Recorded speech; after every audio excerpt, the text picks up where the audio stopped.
అప్పుడు 2 పేజీల డైలాగ్ ఇస్తే అది ఎస్వి రంగారావు కానివ్వండి, ఎన్టీ రామారావు కానివ్వండి, ఏఎన్ఆర్ గారు కానివ్వండి చెప్పేసేవాళ్ళు అలా. ఇప్పుడు 2 లైన్ల తెలుగు లైన్ 2 లైన్లు ఉంటే ఎడిటింగ్లో చూసుకుందాం, డబ్బింగ్లో చూసుకుందాం, లిప్ చేసుకోండి అని కెమెరామెన్స్కి చెప్తున్నారు కదా. ఏమనిపిస్తుంది మీకు ఇది చూస్తుంటే?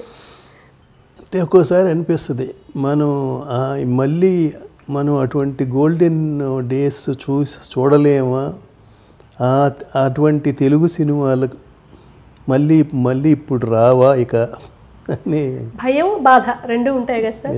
ఇప్పుడు మాకే ఉంది, మీరు ఆ వైభవాన్ని చూసారు, మీ 2 కళ్ళు ఆ వైభవాన్ని చూసి వచ్చాయి ఇప్పుడు ఇక్కడికి. మీరు బాలకృష్ణ గారితో కూడా పనిచేశారు.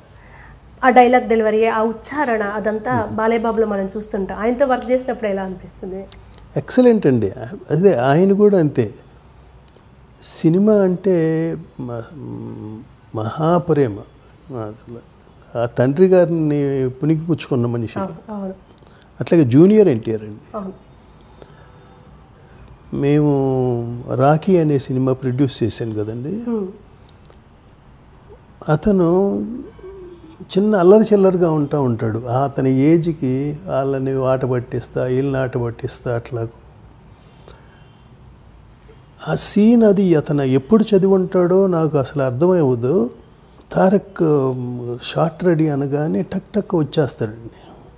వచ్చేసి ఒక 2-3 పేజీల డైలాగులు సింగిల్ టేక్తో విత్ తెలుగు పర్ఫెక్ట్ డిక్షన్తో, ఆ ఎమోషన్తో, అతను గ్లిజరన్ లేకుండా మనకి అసలు ఇతనిలో ఎవరన్నా పూనాడా మనిషి, వాళ్ళ తాత వచ్చి పూన్నట్టుగానే ఉంటుంది ఆయన చూస్తుంటే. నాకు ఇతనికి ఏదో పూర్వజన్మ సుకృతం ఉంది అనిపిస్తుంది నాకు. అంత మీకు అతను అందులో ఇక్కడ చదువుకున్నది ఇక్కడ తెలుగు డిక్షను చాలామంది కంటే అసలు ఇంకా మళ్ళీ వాళ్ళని రామారావు గారే మరిపించేటట్టుగా ఉంటుంది. ఇంగ్లీష్ మీడియం చదువులు, చాలా చిన్న వయసు ఈ జనరేషన్, బట్ తెలుగు ఎక్కడ అట్లా అనిపించేది. ఏదో సంస్కృత నేపథ్యం నుంచి తెలుగుకి వచ్చిన వ్యక్తి అంత గొప్పగా ఉంటుంది ఆయన తెలుగు. భూతద్దం పెట్టి వెతికినా ఉచ్చారణ దోషం కనిపించదు. ఇప్పుడు అని కదా ఆయన కెరీర్ స్టార్టింగ్ సినిమా నుంచి ఎన్టీఆర్ గారి డైలాగ్ డెలివరీ అలాగే ఉంటుంది. ఇప్పుడు తెలుగు భాష అభిమానులంతా కాస్త ఆ బాధ నుంచి తేరుకోవడానికి ఒకరు ఉన్నారంటే జూనియర్ ఎన్టీఆర్ గారు. చాలా నాకు చాలా ఆశ్చర్యం వేస్తుందండి ఆ అబ్బాయి విషయంలో. మెచ్యూరిటీ కూడా అలాగే ఉంటుందని విన్నాం.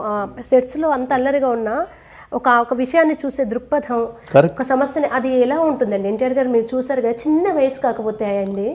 అదేనండి, ఇప్పుడు అదే అర్థం కాదు. అతని ఏజ్కి ఇంత సక్సెస్ని ఎలా మోయగలుగుతున్నాడు, ఇంతమందితో ఎలా డీల్ చేయగలుగుతున్నాడు. ఎందుకంటే తనకి ఒక గాడ్ ఫాదర్ అంటూ ఒక రైట్ ఎవరు లేరు, తనొక్కడే టోటల్గా. అది చాలా గొప్ప విషయం అండి. ఇలాంటి ఇంట్రెస్టింగ్ వీడియోస్ కోసం తప్పకుండా మా ఛానల్ని సబ్స్క్రైబ్ చేయండి.